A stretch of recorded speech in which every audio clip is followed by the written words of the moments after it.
Uncharted 4 was the first step into the new era of Naughty Dog back in 2016, with its smooth as butter gameplay and fantastic looks. In 2022, the whole package got even smoother with the Legacy of Thieves Collection, which you can play right now as part of the PS Plus Extra Games catalogue as of the making of this video. We're taking a look at the game on PlayStation 5. This review will be story spoiler free, but in the commitment section we will be showing a full list of chapter titles and combat encounters. We will give you a warning before we go into this, just in case you don't want to be spoiled. We take a look at a new game every single week, in some cases even more, so if you like what we do here, consider subscribing. And with that, it's time to hunt some pirate treasure, and let you know if Uncharted 4 is still worth your time 7 years later.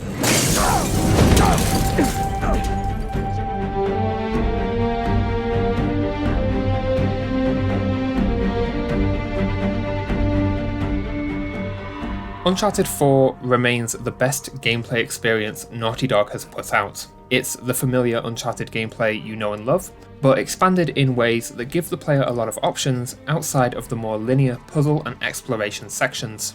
At a baseline, the game is divided up into 3 slices: puzzles, exploration, and combat. Let's work our way up. The puzzles in the game are relatively basic, but still require some brain power. They'll mostly have you looking at the environment around you and using clues to figure out some ancient password. Your journal comes into play in these sections as well, and there was one puzzle that I really enjoyed as you use journal cutouts to solve the puzzle as the actual tablets are too worn to see. The puzzles provide a nice middle ground between exploration and combat. Exploration expands on the climbing in big and small ways to make it far more engaging than it was in the previous 3 games. For starters, there are a lot of sections where you have a few options on how to climb about. The sections are still linear, get from point A to B, but the environments feel a bit more organic with the extra options that are given to you. Nate's also got a few extra climbing tools, most notably the grappling hook. This allows him to swing about and climb in extra ways, and only serves to add more variety to the exploration sections. The game also has plenty of sections where you'll explore an area in one scene, only to come back later and use your learned knowledge to give yourself the upper hand. And with that, we've segued into why the exploration gameplay works so well in Uncharted 4 over the previous games. It directly fuels into the combat.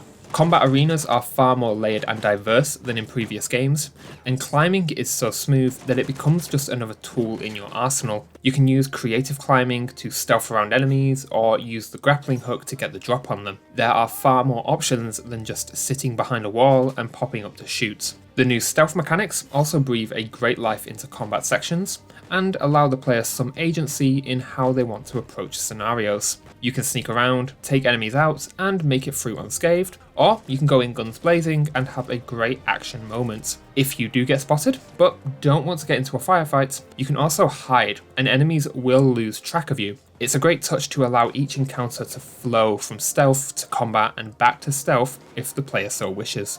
Guns have some new mechanics too. When you shoot, your crosshair becomes larger, but your bullet will always land on this dot during sustained fire. This adds an extra element to controlling your weapon, and is a great way to give each weapon in the game a small learning curve. You can also blind fire over cover, which is incredibly inaccurate, but can work to give you some breathing room if enemies are getting a little too close. Fundamentally, everything from puzzles to climbing to combat controls well. Nate does sometimes fling himself to his death whilst climbing, but the other 99% of the gameplay experience is extremely fluid and fun to control. Everything is nicely tutorialized at the beginning of the game, and it never feels like the game is stopping to tell you what to do. It makes for a very organic learning experience and helps to ease you into the world. We've also gotten this far without talking about the set pieces, the bread and butter of the Uncharted games. They are simply the best they've ever been in Uncharted 4. There's nothing in here as crazy as hanging out of planes or trains or sinking cruise liners, but the trade-off is that you get some of the most tightly woven set pieces in all of gaming. The Nadine fight into the ballroom blitz is a wild transition, and the Madagascar chase utilizes the grappling hook, climbing, shooting, and driving to wondrous effect. It's just another jewel in the set piece crown. Even the more subdued set pieces, like the escape from Scotland, manage to be dynamic and exhilarating. I could not get enough. Before we wrap this up, I do have one gameplay issue, and that's Naughty Dog's "your player our way" mindset. This doesn't come up a lot, but when it does, it pulls me out of the experience. For example, you have absolutely zero chance of winning any of the story fights, like the one against Nadine in Italy. She just kicks your ass, and in a game that gives the player a lot of freedom in combat sections, it feels unsatisfying to just have it stripped away here for the sake of story. There are also a few parts where you need to do exactly what the game wants you to do. Dropping from this rock in Scotland will kill you, but dropping from the one next to it progresses the game. These issues aren't major and don't come up often, but they are something to look out for. Overall though, this gameplay experience is magnificent, and truly one of, if not the best action-adventure games out there. It easily gets the full 5 out of 5.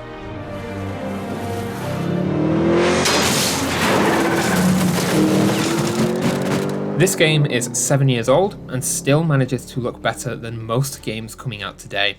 I don't even know where to begin. Let's start with character models and animations, because they are phenomenal. Nate looks aged, Sam looks grizzled, and Sully looks as suave as ever. The mocap work behind everyone here is superb and does a fantastic job of making everyone feel real. In-game animations are no different. Nate runs, climbs, and shoots with breathtaking fluidity. There is an absurd amount of polish here. Every environment in the game is densely packed with detail and distinct. From the Drake household to Italy to Scotland and beyond, there was an insane amount of care taken to make these locales feel visually distinct and lived in, whilst also serving gameplay in interesting ways. Italy is a densely packed, layered urban environment, whereas Scotland is a hilly, claustrophobic place, and Madagascar lets you truly breathe with open space. Environments don't just look fantastic, they pull from the real places they're based on to service gameplay in a great way. I'd also like to sing praises for the fact that environmental climbing sections are not always yellow in the vein of Horizon and Tomb Raider. The environments are designed in such a way that it is simply natural to know where you need to go, rather than having to be told by "this is a yellow thing, you can climb it now." Sound design is the usual Naughty Dog standard, top notch. Guns rip and tear through the air, and even destroy certain cover, which has its own wonderful animation and sound. Things break with such oomph, and I can tell the Foley artists were having a blast. There's not a missed detail here when it comes to sound. The OST is pretty fantastic. It's not mesmerizing, but it does a good job of adding to scenes and shootouts without being overbearing. Menu UI is totally functional over form, but as usual, that's totally fine. In-game UI pulls from the playbook of The Last of Us by being unobtrusive and simple. In climbing sections, you have no UI, so you can take in the breathtaking views. When button prompts are needed, they are clear but direct. In combat, UI is tucked away in the corner, but tells you everything you need to know at a glance. Naughty Dog nail art direction every time, and Uncharted 4 is no different. You will be hard-pressed to find a better looking game that sounds this fantastic. Every single part of this production is a delight for the senses, and of course, it gets the full 5 out of 5 for art direction. Sully, I know the risks, but come on, it's a surefire plan. Yeah. In keeping with the theme of top quality, we have the narrative. Previous Uncharted games were far more about the gameplay than the narrative. Naughty Dog even admitted in interviews that they came up with the wild set pieces first and then wrote the story around them. Uncharted 4 takes a different approach, and this was definitely influenced by the success of The Last of Us. This is basically a character study of Nathan Drake. The whole premise here is about decisions and how much Nathan misses the adventurer life. The stakes are high, the characters have far more depth, and the magical elements of the previous games are traded out for a more grounded treasure. Without spoiling, I can buy why Nathan makes the decisions he does here, and how everything unfolds. Sam makes for a great new addition to the cast, and is retconned in well.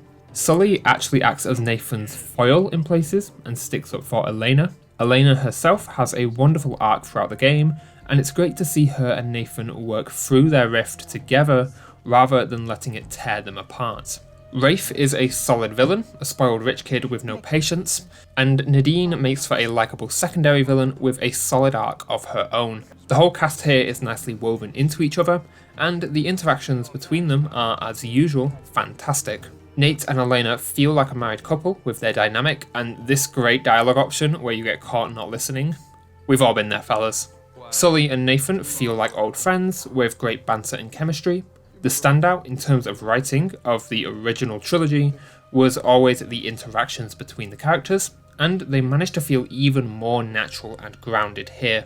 This is all helped by fantastic voice acting. Everyone here is bringing their A-game, and it certainly helps when everyone is the likes of Nolan North, Troy Baker and Laura Bailey. Certain scenes here just break my heart, and others have a great energy.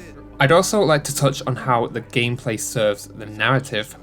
There's this ever-looming tension that Nathan might literally die, or that Elena might find out what he's really doing, but the pacing of the game gets you swept up into the hell yeah, let's go look for some pirate treasure mindset that Nate is in, and certain scenes have all that tension come crashing back. Let's take the Madagascar chase as an example. You have this rip-roaring set piece where you jump from car to car and it's awesome, only to have everything come crashing down in an instant. Naughty Dog does a fantastic job of getting you to relate to Nathan's mindset, and thus the emotional beats hit that much harder. We're not reaching the highs of The Last of Us here, but we are reaching pretty damn high. Uncharted 4 is a fantastic final chapter for Nathan Drake, and gets the full 5 out of 5 for narrative.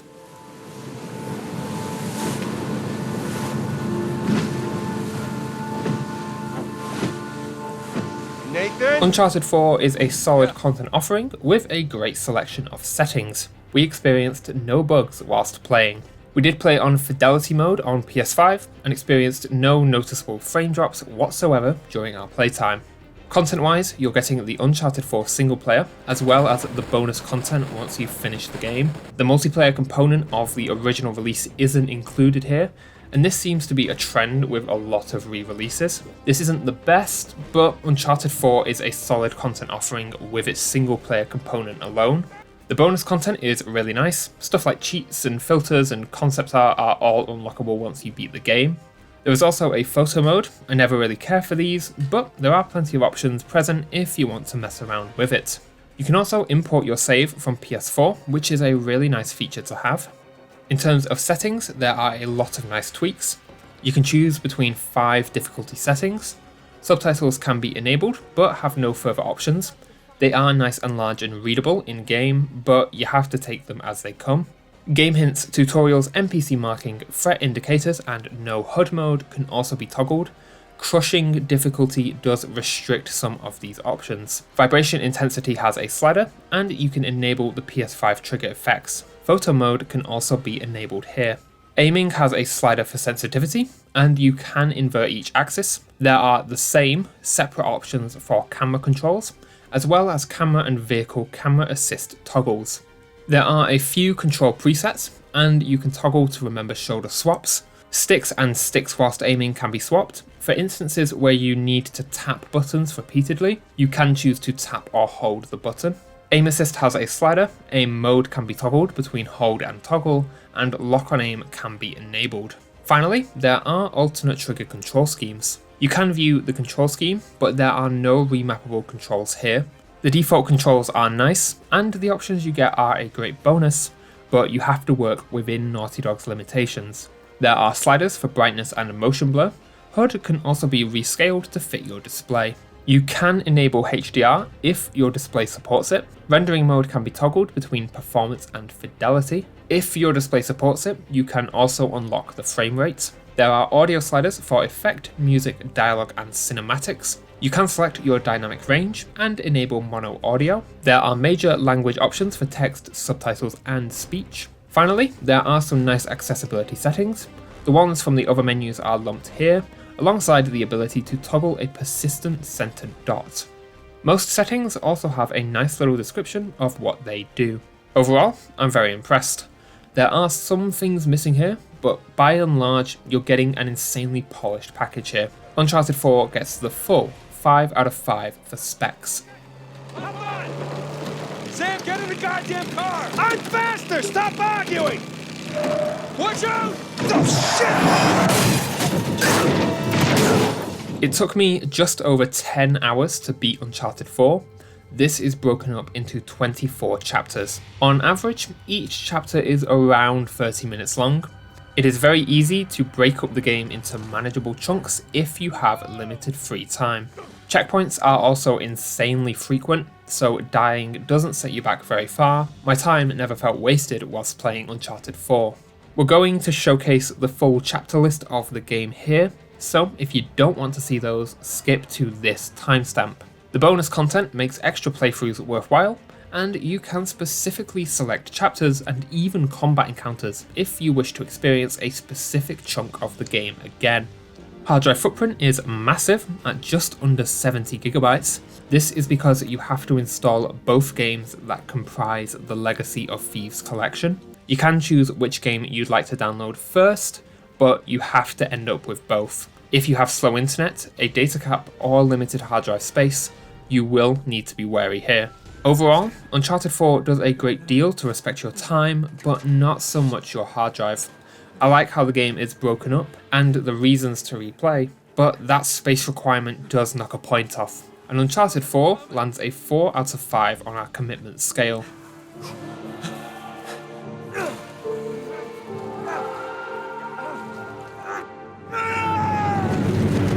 Uncharted 4 is, simply put, a masterpiece.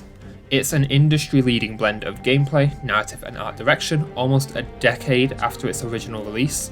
Few games age this well. You are seriously robbing yourself if you haven't played this yet, and I'd say it works well even if you haven't played the original games, although some of the character moments won't hit as hard, they'll still work as a solid narrative experience. Go play the game. It got 24 points for a reason.